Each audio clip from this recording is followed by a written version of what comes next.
The construction of the Thames Tunnel between 1825 and 1843 was a messy, dangerous and often disastrous struggle.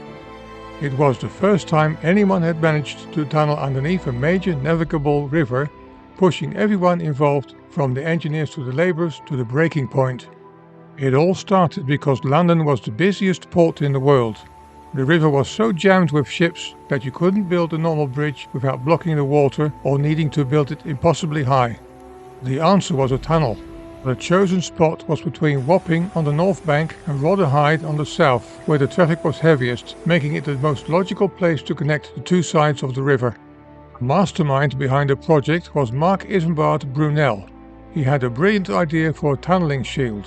Before this, digging tunnels was a death trap, because the ground would constantly cave in. His shield was a massive rectangular iron frame divided into 36 compartments. To get the project moving, they first had to sink a massive vertical shaft down into the ground at Rotherhithe. They built a huge iron ring, 50 feet across, and started laying brick walls on top of it to make the ring sink into the ground.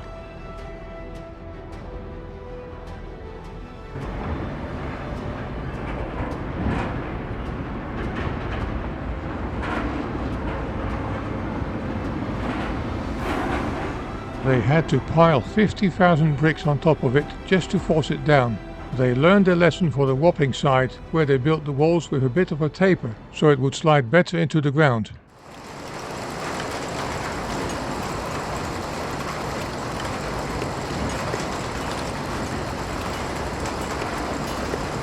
Once the shaft was ready, the tunnelling could begin.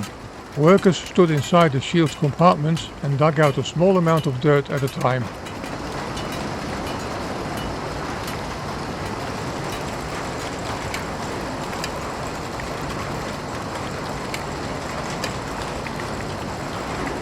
The shield held the weight of the ground above them, and as they dug forward, bricklayers would immediately build a permanent tunnel wall right behind them using ordinary bricks. To move the shield forward, the workers used heavy iron screw jacks, bracing them against the finished brickwork to push the shield ahead inch by agonizing inch.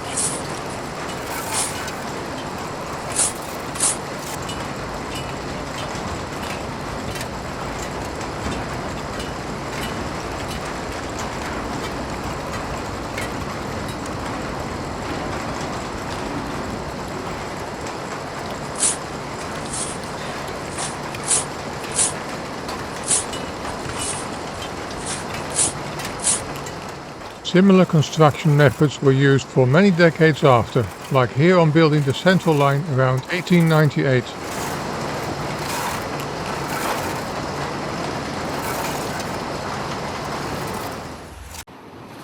The tunnel breached the riverbed at least 5 times, leading to terrifying floods. The first major breach was on the 18th of May 1827.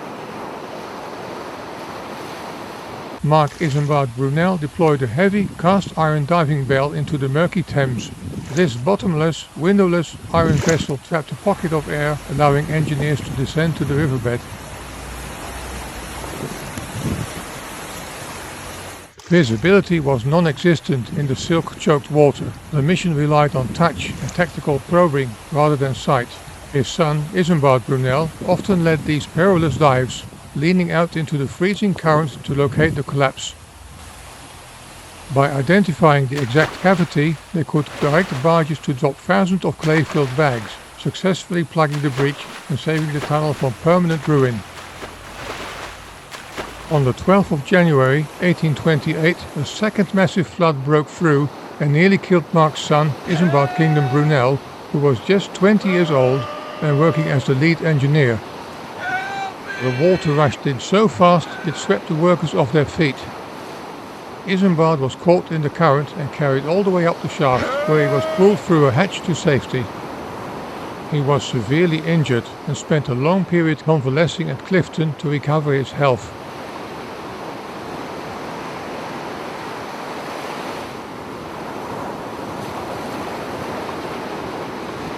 That disaster was so catastrophic that the project was completely halted for 7 years, as the company had run out of money and the tunnel itself remained plugged with debris.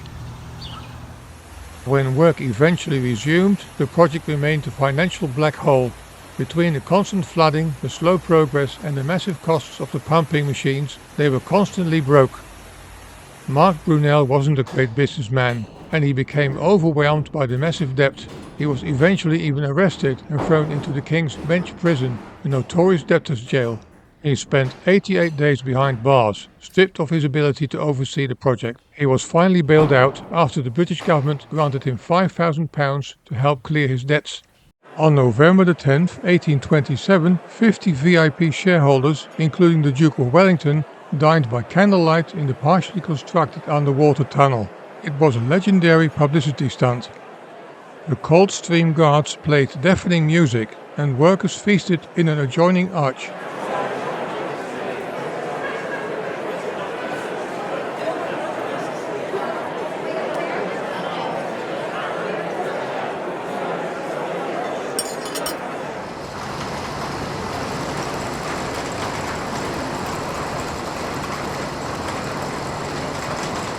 The opening ceremony on March 25, 1843 was a grand, highly dramatic spectacle packed with Victorian pomp, military music and political tension.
On July 26, 1843, Queen Victoria and Prince Albert made an unannounced impromptu visit to the Thames Tunnel, arriving by royal barge.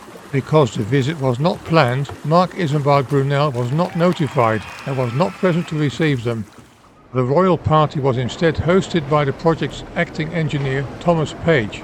Victoria and Albert descended the spiral stone staircase into the Rotherhithe shaft and walked through the gaslit tunnel, which had already been opened as a pedestrian attraction.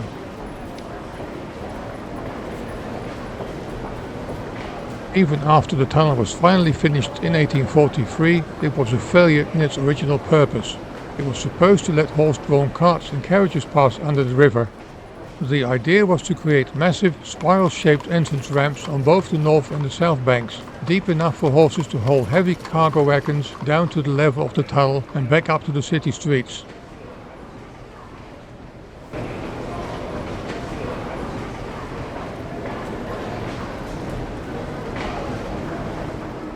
Since it couldn't be a road, it opened as a pedestrian tunnel. It became a strange tourist attraction.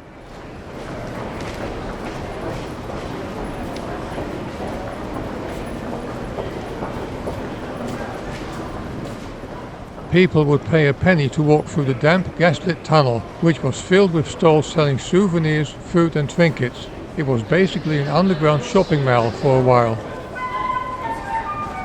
That didn't last long though. In 1865 it was sold to the East London Railway Company.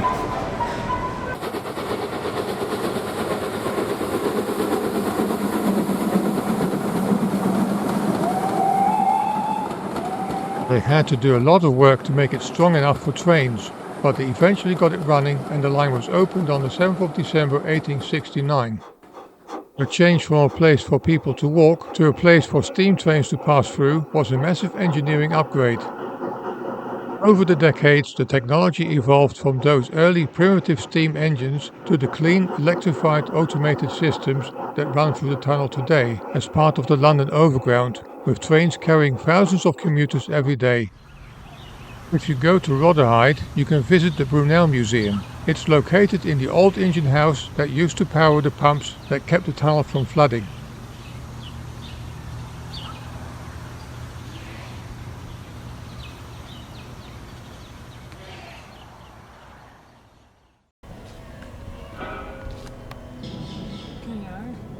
They let you go down into the original construction shaft, which is the only part left of the original works.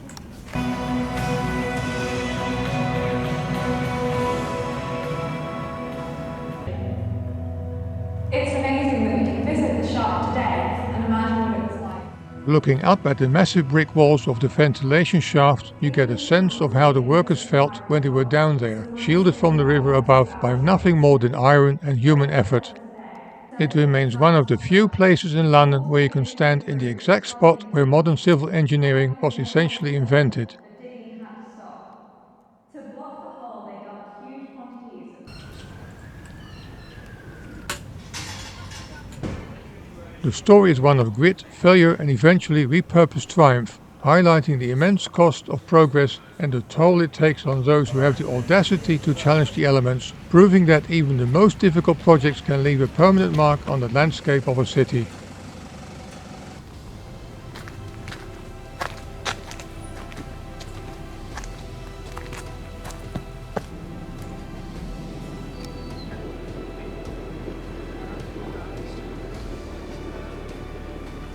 Hier zijn we geweest.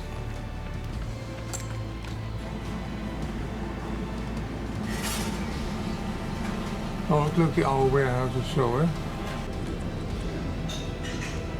Every passenger on the modern Windrush Line overground trains passing between Wapping and Rotherhithe is participating in a legacy that started with a bankrupt engineer, a pile of iron and an obsession with digging under the Thames. Thanks for watching and don't forget to subscribe to my channel.